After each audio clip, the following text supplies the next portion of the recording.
anything is I possible. think when it comes to a niche, you just have to ask yourself, if I got to do something, and if money wasn't an issue, if I had all the time in the world and I have all the resources available, what do I want to do for the rest of my life? What would you? What would yours be? Bro, I swear, I'll probably start a restaurant by then. I'll start holding 3 restaurants. What kind of restaurant would you create? What kind of restaurant? Because like there's so much. There's cuisine so there's so many types of cuisine. In cuisine wise, like I special like not specialized.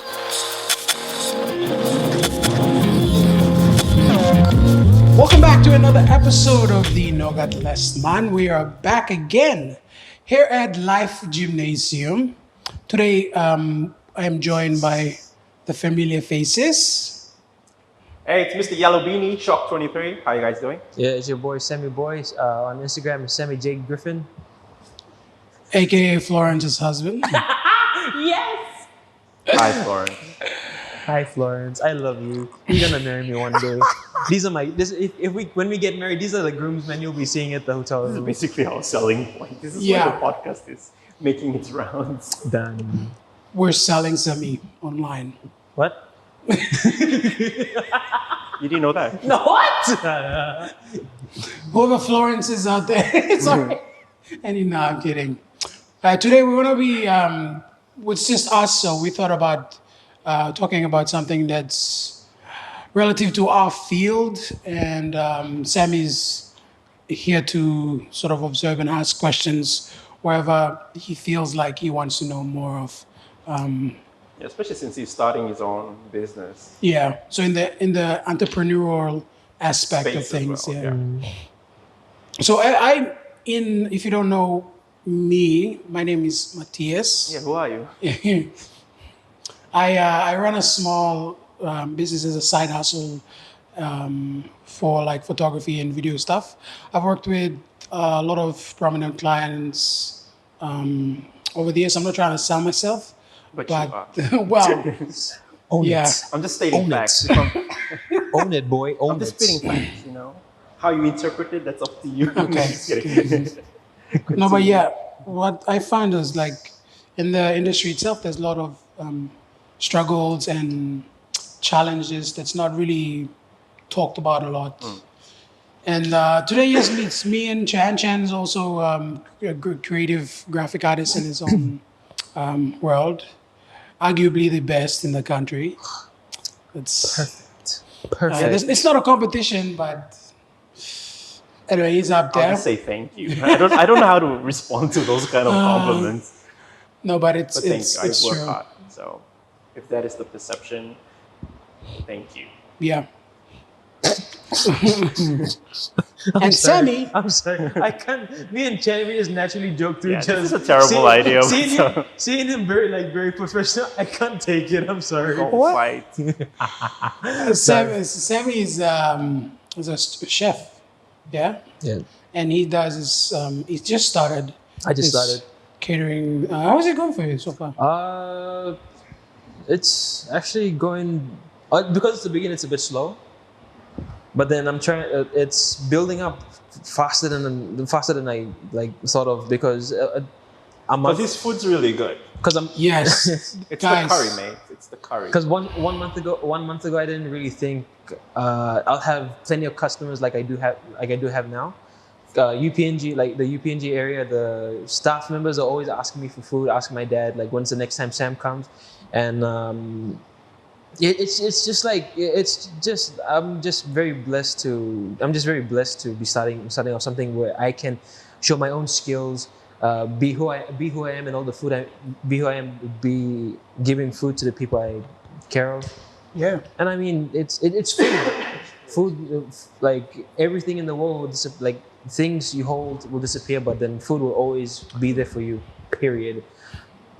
definitely, man, definitely. But his food's really good. Do you have a page? No, not yet. You should. Oh, we can reach him on his Instagram. We'll put his Instagram below. Yeah, but seriously, his food is really good. Yeah, you try his curry. His curry is the best. I don't want to say that nasty. Jesus. But moving on. So the first topic I want to sort of tackle is the struggle of getting clients. Like if someone were to start in like the creative space, obviously the biggest challenge is to get clients and maintain those clients. What would be your take on that? Like if they just decided to go in blind, like if it's a side hustle or like a main business. Say a side hustle. Let's just because a lot of people pursue it from a side hustle perspective and then eventually becomes full time, right? Yeah. So say if we want to say someone's really good at making, say Sammy making food, for example, how would you go about starting initially? Okay. From my perspective, social media is the thing right now. It's just the best way for you to market yourself at this point. So creating a social media page on either Facebook, on Instagram, even on LinkedIn, even though LinkedIn's a bit... Yeah, LinkedIn's not really my thing, but anyway, it's a really good place to... What you want to do is really just promote who you are. Well, not really promote who you are, but just promote what you do. And just using, because social media is free anyway. Like you don't have to pay someone to create a website. It's basically a website for yourself, and it's just the easiest platform to promote your services and what you do. True. And I think for the important part is to really showcase what makes you different, because there's so many people who are doing the same thing as you. So you should go in with the mindset that, what do I bring that's different, or what do I do that's unique or that's better than somebody else? And then because there's always competition, and you basically because like your potential customers are gonna ask in their heads, why should I hire you? Why should I hire? And then you have to have an answer for that question, and then use your page to promote that side. So that's why niches are important. Like niches are the particular kind of thing that you want to go after, because once you promote that niche, then people know you for that particular talent, and if they have a need in that area, then you'll automatically be the person that they remember when it comes to that kind of niche. It's picking out just the niche part, I struggle with that. Yeah, same. Honestly, because you're just so good at everything. Yeah, not really. Like I try to make create as many content as I can. Like I'm doing this video format, and then I also do like other stuff, and then I take pictures. So it's like when someone tells me what niche, or to like niche it down to a specific criteria, it's really hard for me to say, oh, I'm specialized in this and I'm specialized in that. And it's good to specialize. Like there's a lot of benefits to it. You get good at it, like you get really good at it, because you spend most of your time, you focus on it, you get more, like much better results in terms of the output. Yeah. But if you're starting, I would suggest not niching, like try to get into as many things as possible. I think when it comes to a niche, you just have to ask yourself, if I got to do something, and if money wasn't an issue, if I had all the time in the world and I have all the resources available, what do I want to do for the rest of my life? What would yours be? Bro, I swear, I'll probably start a restaurant by then. I'll be holding 3 restaurants. What kind of restaurant would you create? What kind of restaurant? Because like there's so much. There's cuisine. So there's so many types of cuisine. In cuisine wise, like I special, like not specialized. What do you love to cook? What would you love to cook? On Indian food. You would love to do an Indian restaurant. Indian restaurant, bro. It's like the thing is, it's because of the spices. Like you see like different types of cuisines. You see European cuisines. You see American cuisines. It's all cheese, steaks, and like it's just salt and pepper. Yeah. When you go to Indian salt and pepper, when you go to Indian cuisines, you have garam masala, you have cumin, you have what's it called, star anise. There's all name dropping now. Shit. Sorry. Like I understand it because I watch MasterChef, so I'm you like, have all these other flavors and all these other spices. I'm telling you, if I had all the money in the world, or all the time, I would have an Indian restaurant. Or if somebody paid you to do, just live your life, but look then that would be that. Oh, done. Yeah, That's And it. like the butter chicken I make, I've been playing around with the butter chicken for probably a year now, trying to figure out how to make it, How to get it right. how to get it right without more expensive, because making butter chicken is expensive. You have to buy the traditional way. You have to use Greek yogurt. Well, not traditional, but you have to use Greek yogurt. You have to marinate it. You have to fry it. You have to put in all the different spices. I played around with the ingredients and I found a more secure way to make it, and I sell it to you guys for a much cheaper price. Which is Right. what I'm trying to do with all the dishes I can find. Make it use really cheap Yeah. ingredients, but then do it in a way that makes it taste expensive. Remind There me you go. to That's do a innovation cooking right there. It's just like, and that's like, especially in entrepreneurship, you really need that kind of innovative Yeah. thinking, because you're gonna start off with absolutely nothing, and you don't have, you have the dream. Maybe like if I had all the resources, but the reality kicks you in the, Oh, yeah. the rear end, and it'll be like, mate, you're broke. So you have to be creative with what you have. I mean, I started off with, like, in my account. Like, I won't tell you the amount, but I started off with my dad. My dad gave me allowance, and I used to survive on that allowance. And that allowance helped me. That allowance helped me to make certain foods. But then, whenever I'll go back down to a certain budget, I'll always rely on my dad's money. Which is, and then it got to a point where I got tired of it. I wanted to be something. I wanted to do better. I wanted to do That's better. bad business as well. Yeah, Yeah. exactly. So I wanted to do better, and then I realized that if at some point he's not gonna be there, Yeah. he's not gonna be there. I'm gonna be doing it on my own, so I have to start somewhere. So I picked up where I left up. I chose different types of ingredients. I tried different types of like styrofoam packs, the ones I use over here. Plastic. I started using plastic. I started using styrofoam because they're cheaper. Yeah. But then I'm gonna once I get to a certain budget, like once the Yeah. business has gone past, I'll be asking for custom made Yeah. Label- Get the label clear containers. ones, you know? labels, stickers on it, Nice. Yeah. stickers yeah. and stuff. But yeah, that's all. That's it. I just wanted to do my own stuff Yeah. The without. key is to start. Yeah. But that's the exciting part. I mean, I think if you're not clear, because like some people, like me, I'm just not someone who's just like, my life is all figured out. Like some people are just born with it. They're just like, they've known what they wanted to Yeah. become They for a inherit it very, really yeah, easily. and like they have a really clear vision of who they want to be, and they have a very clear path of how to achieve what they want to achieve. I think it's very hard for us creatives because there's not a lot of like educational institute for us to train in, nor is there like a clear path. That's one of the things that I personally struggle with, is just finding that roadmap to get to where I want to get to. And there's like, oh, I have to take, is there a certain certification or a course I need to take? And then, Oh yeah. and if that's like, well, what's the next stage? How do I become where I need to become? Even learning my own craft is very difficult as well, because there's so many things I want to learn and I need to learn, and all of them are interconnected. And everybody's like, you need to invest this many amount of hours. And I'm like, I don't have that kind of time, and I'm trying to Yeah. shortcut and trying to, just do a lot of things. But starting off, and if you want to, like, that's the exciting part, because even if you don't know what your niche is right now, you can figure it out. And that's the exciting part, because that opens up to a lot of experimentation. And in the beginning, especially when you're starting and you're trying to get customers, that's the very best part for you to start experimenting and start making mistakes. Make mistakes. Like, mistakes are your best friends. They're the fastest way to learn, to grow, and to become better. Make mistakes, test what works, what doesn't work.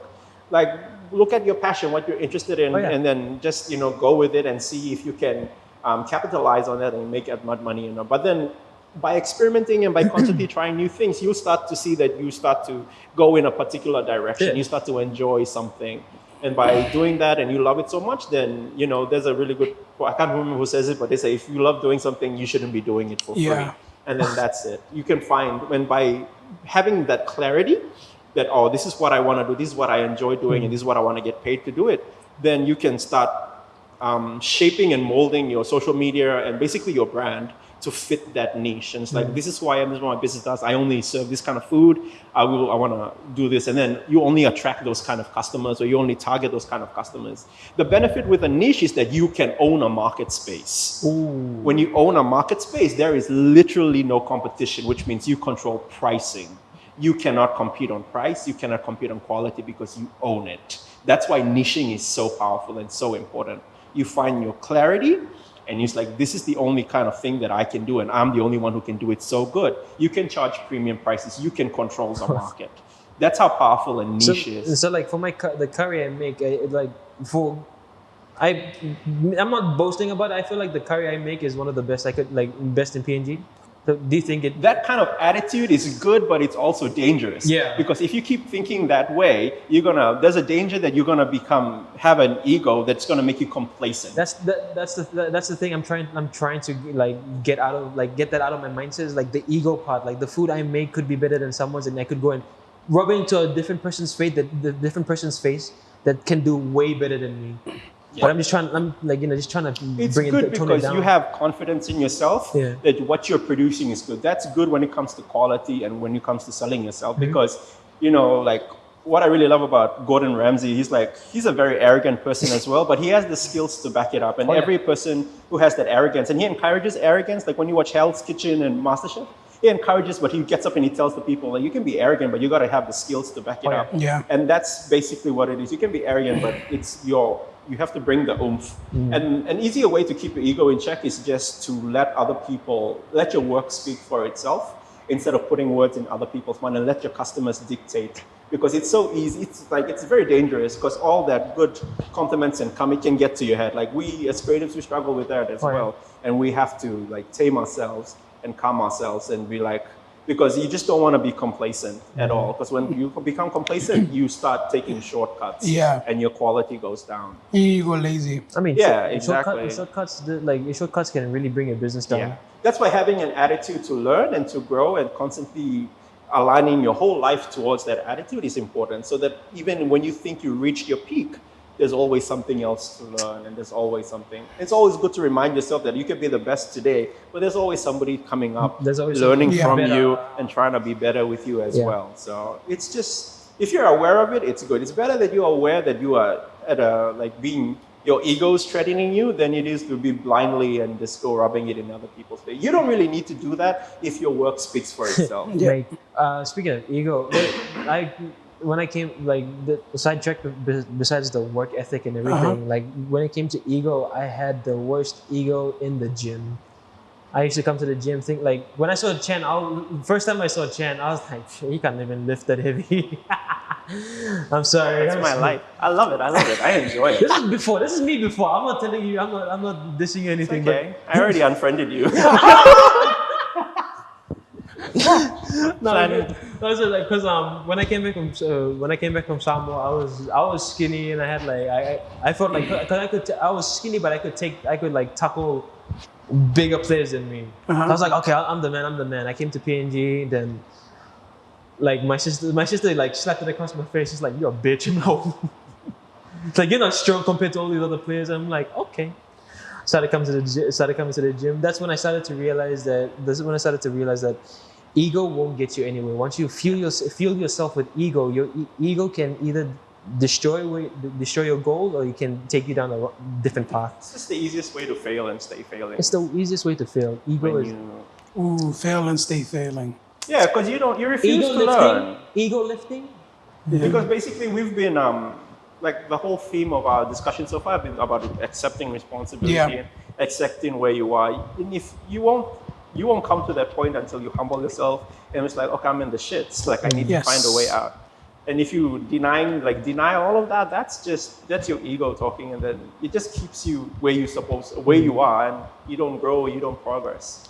It's sad for those people who have an ego and don't know that they have an ego because they're so That's blinded. basically what an ego does. It just Yeah. blinds you to yourself. It's like you tell yourself a lie over and over again. You believe it. You believe that lie. That becomes the truth, and that's the sad thing. Some people nowadays. And it's very dangerous. It doesn't help you in any way. It makes your life so miserable and one-sided. Yeah. And you become small-minded eventually.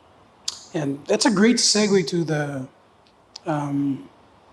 next topic, which The is conversation's just flowing. Keep it going. well, I wanted to touch on, because I mentioned this to you earlier, and then we sort of like touched the basis on it. But when you get into creating and then you become good at it at some point and you start charging people and you sort of grow and you see that, people give compliments and all of that. Some part of you will believe that. Some part of you will not believe that. And like as a being creative person. I was talking about imposter syndrome. Yes. Yeah, okay, let's do this. Imposter syndrome. I struggle a lot with that, and I still do to some extent, because I feel like I don't know. I'm my worst critic, Yeah, yeah. and it's really. I read a few about it while I was waiting for you guys to come here. What it said was it's not like a psychiatric problem. Yeah. It's more of how you perceive yourself. It's a mindset. It's just Yeah. a way, it's perception. So it's like to help yourself, you have to sort of accept that you are good, but you're not there yet. Yeah, yeah. This episode was proudly sponsored by Jordan Saladi at Jordan Saladi Architect. What is it? What was his website? Sully85.com. I'll drop his website below. Go check him out. He's an amazing architect and deadlifter, and we all call him Papa Jordan, and we love you. Thank you, Papa Jordan. We love you.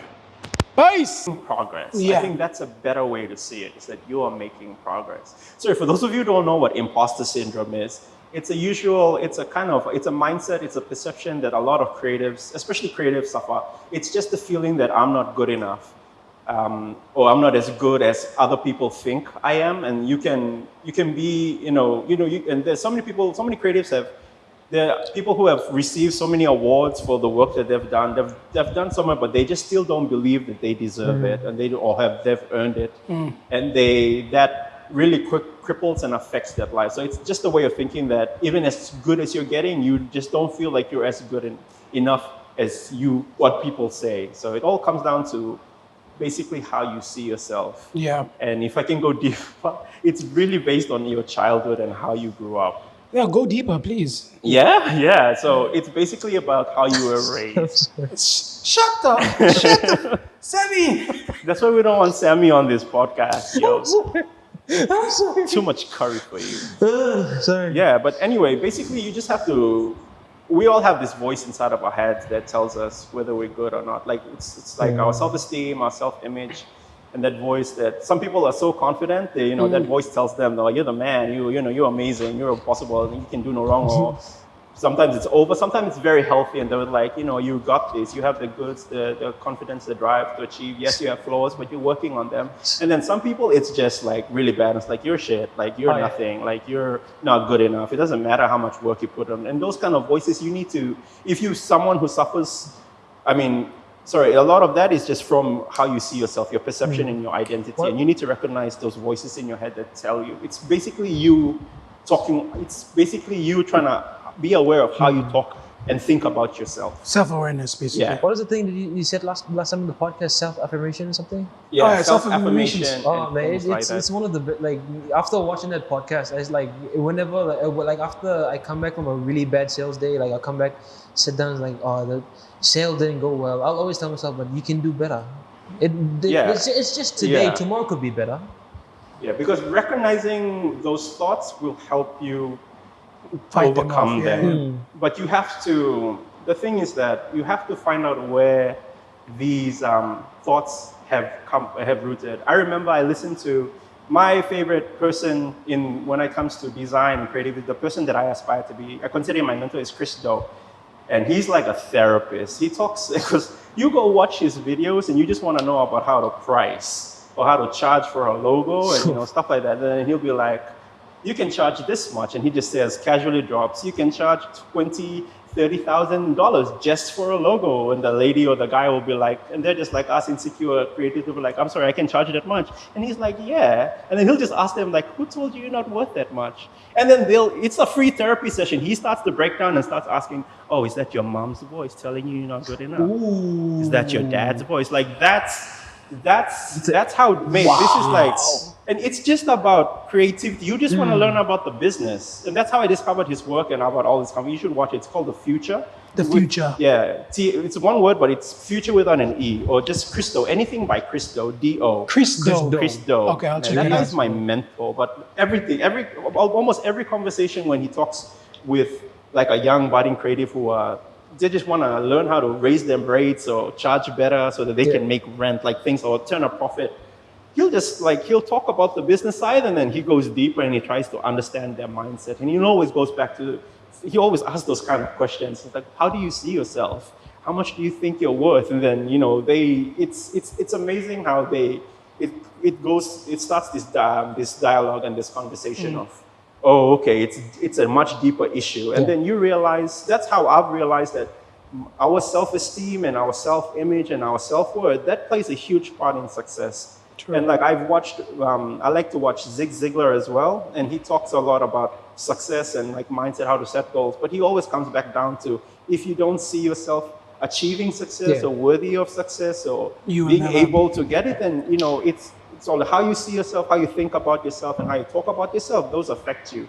So when I talk about like self-affirmations, that's an exercise to change your mindset and your thinking. You do it a long time enough, then you'll get used your mind starts to get used to thinking positively. Yeah. So basically, what I want to ask is that if you don't feel like you're good enough, then where does that originate from? If I were to go deep and be 100, if you were just to be real and honest, if I were to be real and honest, would be my father. Yeah, same. Yeah. Say it again. Same. My dad. Yeah, same. What is the question? It's like, where's the voices coming from? Sorry.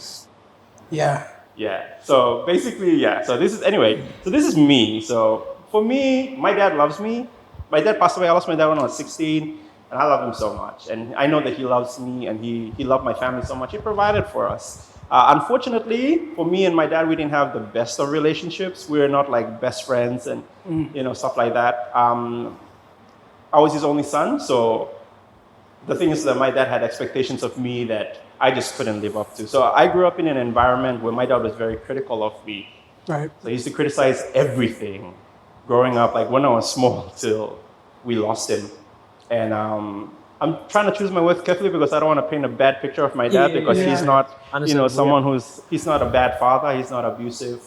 He's not all of that. He's not. He provided for us. He took care of us. He's a dad. He's a really dad. Just me and him, we just had our little issues where, not issues, he just wanted the best out of me. I remember complaining about this to one of my friends, and then my friend was like, yo, you need to see it you need to change your perspective because you're telling me that it's hard because he was hard on you, he's criticizing, but the way that I see it, he just wanted the best out of you. The methods that he chose just wasn't right for you. Not right for you. So basically, like I just grew up in that environment where like, the way I talk, the way I did things, the way I dressed, the way I drew, like even those things, like all of that, I just grew up with constant criticism. Like it's to a point where I can't remember my dad saying good things about me, like, or if I do, it was hard to believe, like it was very rare at those moments. So, but I remember all the negative, like all the criticisms that my dad would say to me.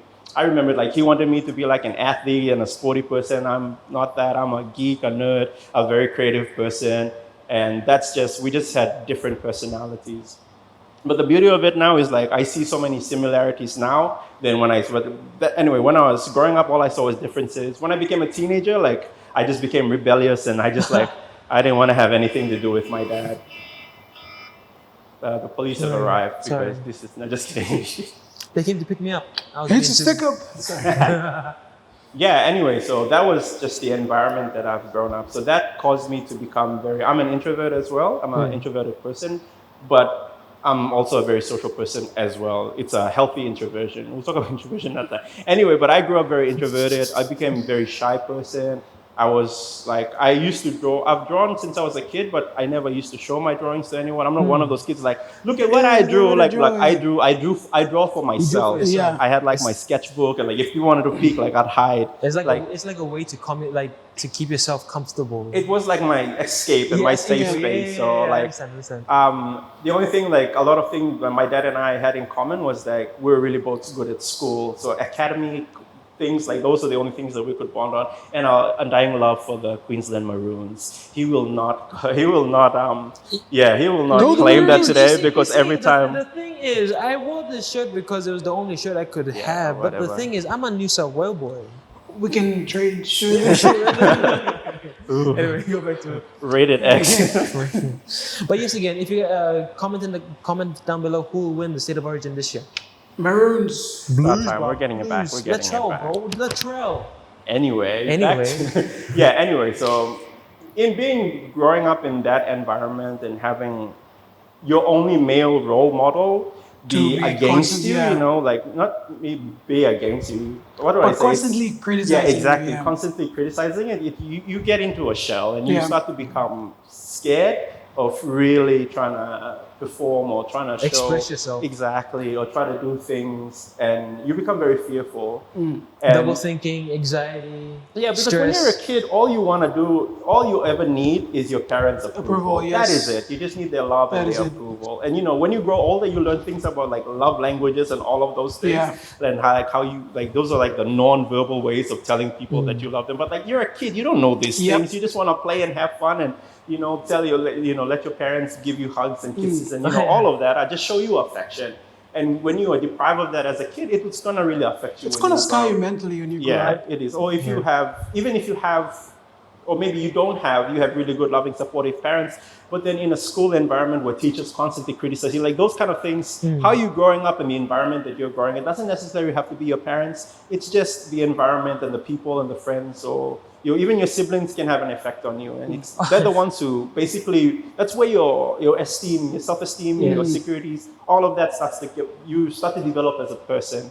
And That's the scary thing, honestly. yeah, and then that's basically like there's a lot of toxicity, or like talk about toxicity and all of that. All of that stems back to how you were raised, and you have to look back and find where things change in order for you to really address those and to fix that. Anyway, for me, that was it. So like growing up and becoming good at what I do and becoming good at school, like all of those things, I carry that chip on my shoulder, like I'm just not good enough. Like just because I just keep hearing my dad.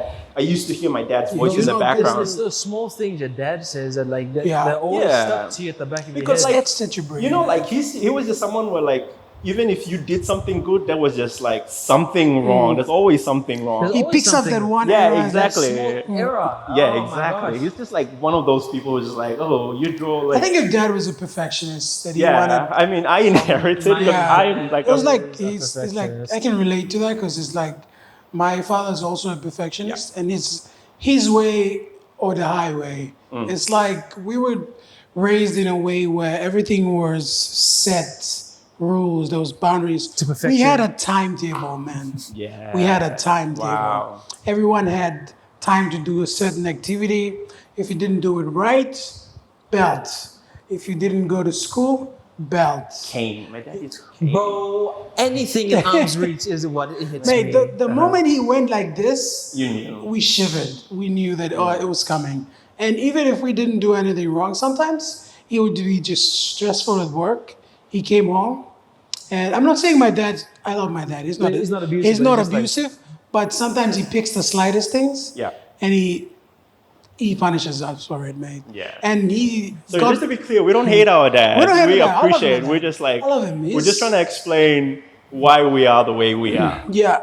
So like going back to what he did to us as kids, I totally agree with what he did, but the way he did it, The methods you Yeah. used. the method he like it was too much. Yeah, It was And too harsh. It's different. Like you can be because like when I was like a teenager into my early like 20s, like you come to the point of resent where you resent your dad. But then I found out about like more about my dad's upbringing and his story, and it just totally makes sense why he wants because like my dad was a village boy and he had to work his Yeah, way yeah, out. You it's- know, Like, not you only see- that, but like you see my pops is like